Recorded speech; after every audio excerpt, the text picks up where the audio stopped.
Well, we're set for the presidential election. I'm Charlie Sykes. Sunday Insight starts right now.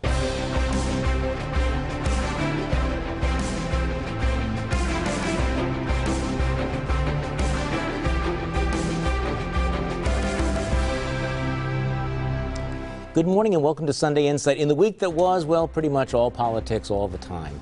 A massive hack of the Democratic National Committee cost Debbie Wasserman Schultz her job. Donald Trump invites the Russians to hack Hillary Clinton's email and says, I was just kidding. Trump's running mate, Mike Pence, makes his first solo appearance at a rally in Waukesha. A brutal terror attack by Islamic extremists in France claims the life of an elderly priest. And the Green Bay Packers report to training camp, so there is that. But we start with the Democratic convention and the nomination of Hillary Clinton, the first woman ever to be nominated by a major political party. The week started with the party's bitter divisions on full and raucous display. Hell no, DNC, we won't vote for Hillary. Hell no, DNC, we won't vote for Hillary. But the week ended with a call for unity from President Obama and Hillary Clinton, who took a direct shot at her Republican rival. Imagine him in the Oval Office facing a real crisis. A man you can bait with a tweet is not a man we can trust with nuclear weapons. Donald Trump says, and this is a quote, "I know more about ISIS than the generals do." No, Donald, you don't. But here's the sad truth. There is no other Donald Trump. This is it. And in the end, it comes down to what Donald Trump doesn't get. America is great because America is good. He spoke for 70-odd minutes, and I do mean odd.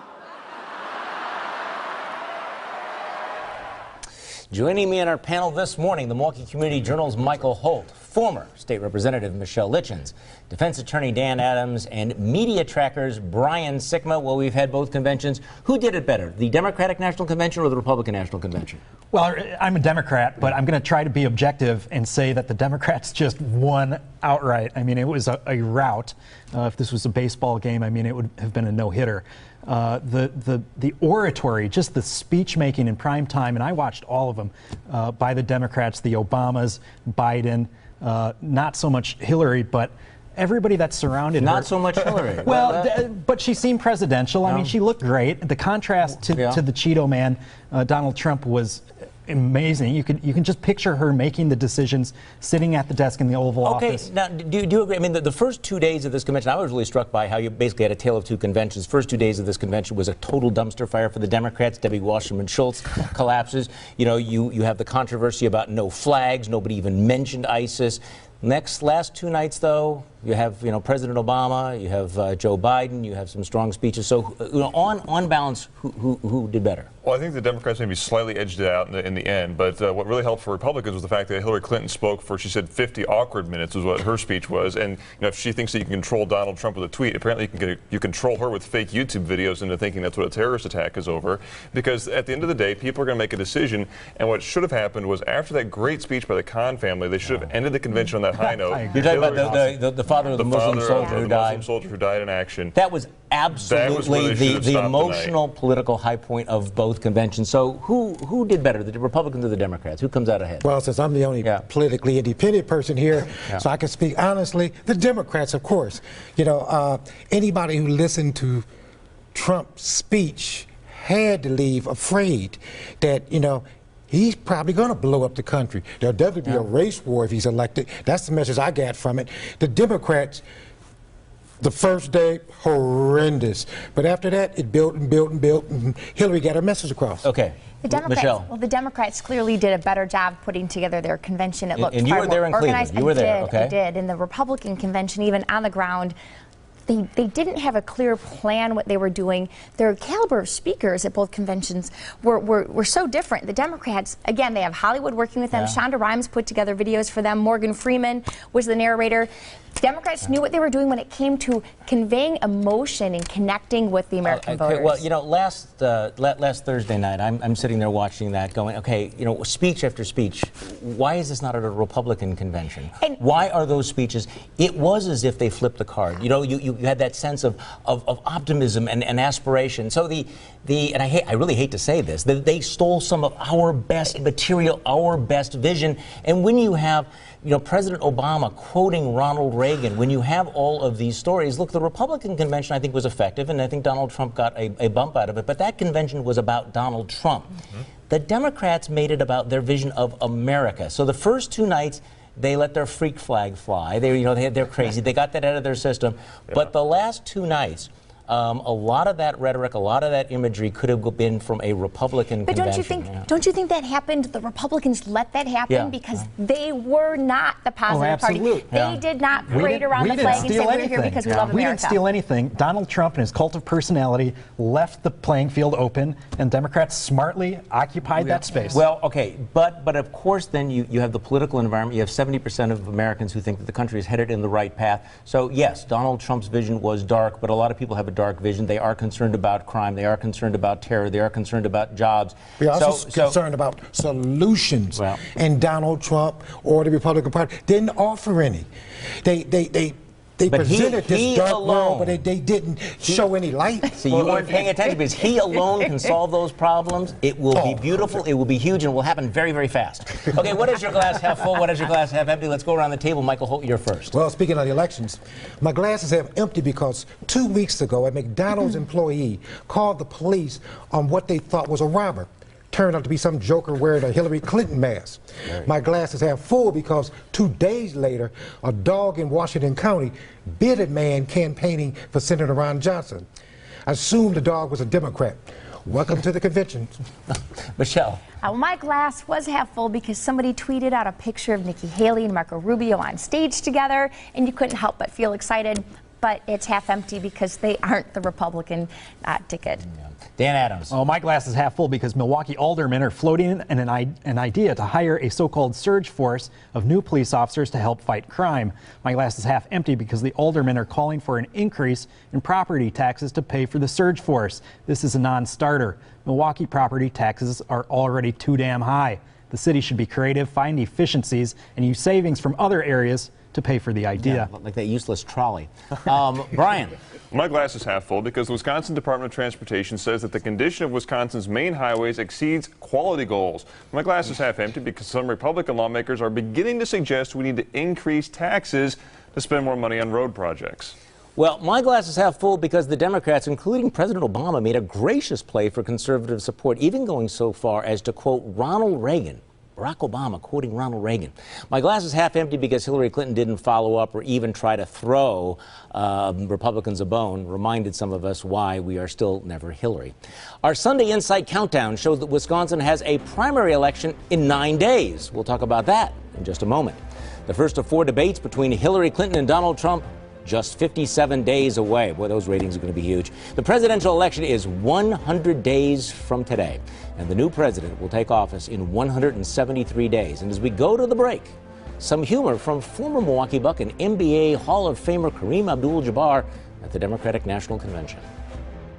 I'm Michael Jordan, and I'm here with Hillary. I said that because I know that Donald Trump couldn't tell the difference.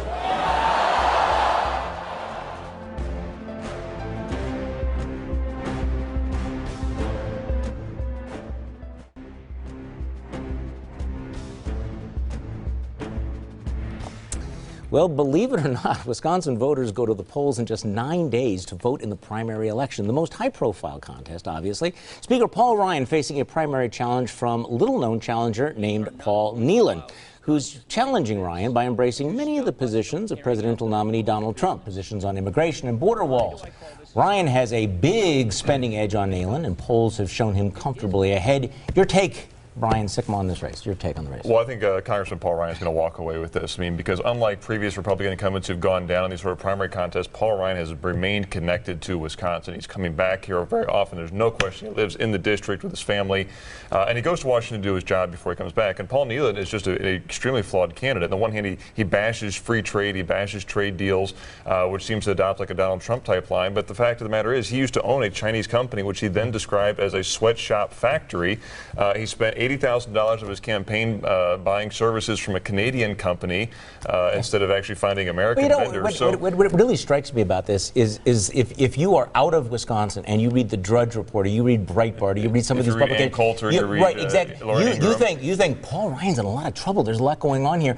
But when you're here, I'm not seeing it. So you actually have two campaigns, this national online media, which is treating this like it's a huge horse race, and then folks here are going, we're not, at least I'm not feeling it. No, I'm not feeling it at all. And obviously they're doing that out there because they're fundraising, and all of his money is coming from out of the state of Wisconsin. It's not even coming from people in the district. And if you drive around the area, you will not see Paul Nealon signs anywhere. What percentage of the vote do you think he's going to get, Ryan? I think Paul Ryan walks with at least 75% of the vote. 75? I would give the same thing, 75. Well, that's what I bet Ann Coulter. I actually bet her that he would get at least 70% of the vote. Okay, another very high-profile primary here in the Milwaukee area.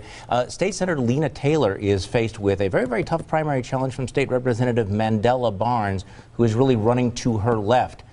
No, How is that going to play out? He's the pawn of the white working families party and Chris Larson. They put him up to this, and it tells everything to know that, number one, he's doing all his campaigning in white areas of the district. What is the issue? Why are they taking on Lena Taylor? What did Lena Taylor do that crossed the progressive? She doesn't bow down to Chris Larson. But is there an issue? Is it about education? Is it about concealed carry? What is it? It can't be, because he says they need a new direction, new leadership. Lena has had passed 103 bills. He has had none in 4 years. And something that's just popped up, some of the people helping Mandela Barnes have ties to the Koch brothers. He's getting conservative money in there. Why? Because he's desperate and they need the money to try to defeat I understand why Lena. he would want the money. Why would they give him the money? They figure most folks don't care. Who wins that race? Lena. Okay, who wins that race? Dan Adams. I think Lena, but I think she's going to have to really work hard in the last 2 weeks. There's another state senate race that's up in the center city. I mean, it occupies basically the whole center of the city. There's a guy running named Thomas Harris who's worked for the mayor, he's worked for the county executive, he's trying really hard. He could throw out a state assembly member, LaTanya Johnson, who's also running for that seat. Yeah, I mean, I would assume that Lena Taylor would have an edge in this race. However, the track record of this working families group in Democratic primaries has been pretty good, and they've won this. Okay, yeah, they're counting on that suburbanites, the white suburbanites, who he's promising something we don't know, will vote in greater numbers than the black community. That's the whole strategy behind this election. Okay, John Chisholm, Democratic DA in Milwaukee County, is faced with a challenger. Is that going to be close? Is that something? It's going to be closer than it should, because the woman running against him, Verona Swanigan, is completely unqualified for many reasons from holding that job. But he has not run a good campaign. They're finally back on their feet.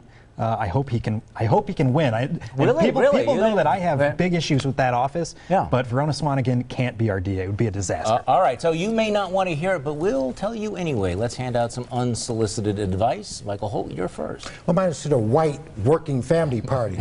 I know you folks want to control the black agenda, but nobody is fooled by your endorsements. Our community slate is the exact opposite. Thomas Harris, Jason Fields, and of course, Lena Taylor. Michelle Litjens. Well, to the Wisconsin voters, the primary is next Tuesday, August 9th. Many areas have primaries that have been overshadowed by national politics. So take a few minutes to do your civic duty and look at your ballot and research any candidates that you're not sure about. Dan Adams. To Donald Trump. Take Gold Star father Khizr Khan up on his offer and borrow his copy of the U.S. Constitution. Now, it's a bit longer than a tweet, but it's a good read. Brian Sikma. My unsolicited advice is for the Democratic Party of Wisconsin. You may disagree with Governor Scott Walker's pick of Dan Kelly to be a Supreme Court justice, but don't call Kelly insane. That tactic just makes you look stupid and small-minded. All right, well, my advice is, look, if you're sick of politics, the Olympics are on the way, and you can check out of the political campaign for the next few weeks, and trust me, you're not going to miss anything important. Next on Sunday Insight, First Amendment violation or failure to follow security rules? Why a reporter was barred from the Mike Pence rally in Waukesha.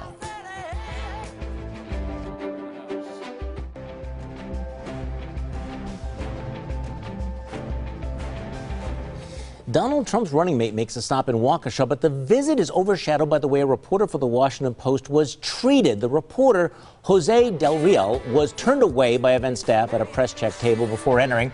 Trump's campaign has barred Washington Post reporters before, and when the reporter tried to enter the event with the general public, he was frisked by Waukesha County Sheriff's deputies and later escorted out by campaign staffers. So what happened? What's going on here? This really should never happen, but obviously Donald Trump has condoned this kind of behavior. So, I mean, and after watching the press conference with Waukesha police, they did what they were supposed to do, so I don't think they violated any laws, but obviously the campaign volunteers and the staff there should not have gone that far. They should have allowed that reporter to stay inside. I agree with you. I think the focus on the sheriff's deputies is a little bit unfair because I don't think, they asked whether he could be searched, and maybe, again, the focus should be on the political decision by the campaign to ban a reporter because you don't like things that have been written. I mean, if you don't want to talk about free speech, it was just stupid. It was just, weapons grade stupid, because what do you get out of this other than to step on your own story, The first thing dictators do, Stalin, Hitler, is control the media. I wonder what would happen if you and I had showed up as journalists. Well, I know they would throw me out. Well, I know they would throw you out, too. Well, I don't know. Well, a reporter on this network, Corinne Zell, did a nice piece. She said she went in after they had already prearranged all the reporters. She came in with a laptop, had no issue. So it was clearly directed at this Washington Post reporter as a get back for other reporters. And the Trump campaign bans Politico, BuzzFeed, a bunch of other publications. But so he came here to do a whistle stop to get a nice story about Mike Pence in the heart of the conservative heartland of Wisconsin. Instead, he has a national story about kicking out reporters. Okay, that's the key. Yeah. Well, first of all, you were there at the rally. I was there. I'm Waukesha County deputies. You and like 3 other people.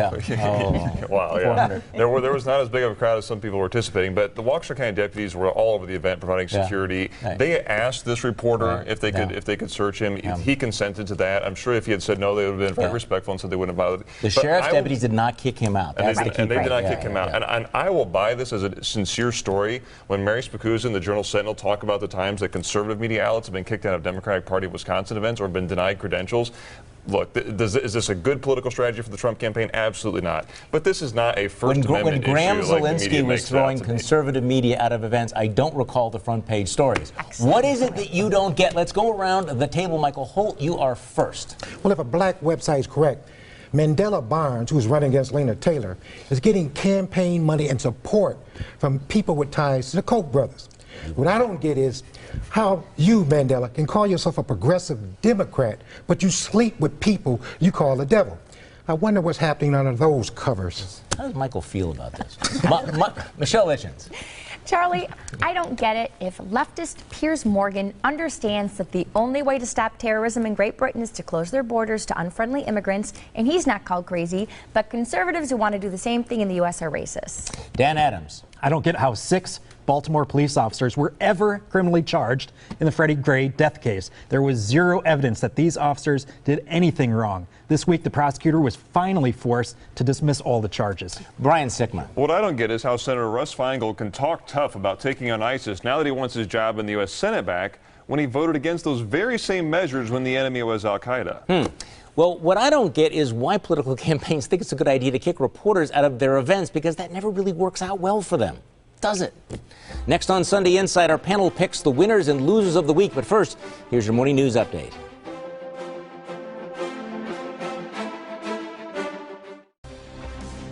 It's time for our panel to pick the winners and losers of the week. MIkel Holt, you're first.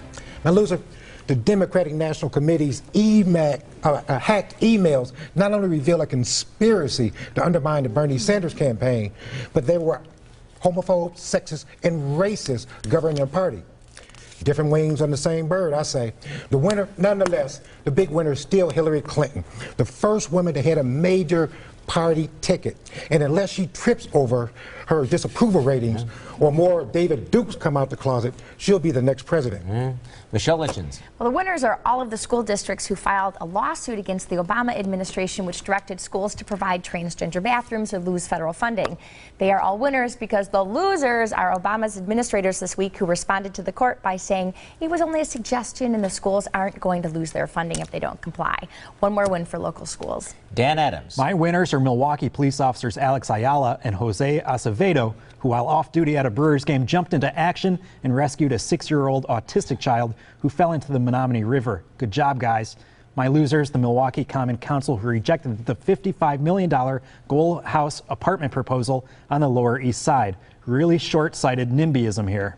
Brian Sikma. Well, my loser this week is Hillary Clinton, whose speech at the tumultuous Democratic National Convention reminded Americans why she's been rejected before. But Clinton would have been better off showing up for 5 minutes and saying thank you instead of engaging in a nearly hour-long screechy diatribe. Well, my winner this week is Donald Trump, because while his own speech at the Republican National Convention wasn't all that impressive, he stands to benefit from Clinton, whose own speech may reconcile skeptical Republicans and independents who can't stand 4 more years of Democratic mismanagement. Well, you think you had a bad week? Debbie Wasserman Schultz had a worse one. Booed off the stage and then forced out of her job as DNC chair the day before her own party convention opened.